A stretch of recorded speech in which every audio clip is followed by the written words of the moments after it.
एक दिन मिस्टर रहमान ने हम सबसे एक सवाल पूछा, अगर तुम्हें दो रास्ते दिए जाएं, एक आसान लेकिन गलत, दूसरा मुश्किल मगर सच्चाई का, तो तुम कौन सा रास्ता चुनोगे?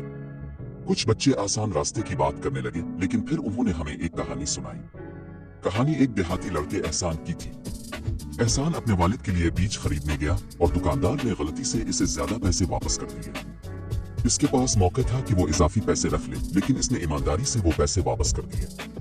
दुकानदार उसकी ईमानदारी से इतना मुतासिर हुआ कि बाद में एहसान के वालिद को हमेशा मियारी बीज और अच्छी कीमत पर फराहम करने का वादा किया। ये कहानी हमें सिखाती है कि सच्चाई का रास्ता कभी मुश्किल लगता है, लेकिन इसके नताइज हमेशा मुस्बत होते हैं। जब हम सच्चाई और ईमानदारी का दामन थामते हैं, तो न सिर्फ हम खुद कामयाब होते हैं, बल्कि अपने अर्द गिर्द के लोगों के लिए भी फायदेमंद साबित होते हैं। सच्चाई की ताकत वाकई बेमिसाल है।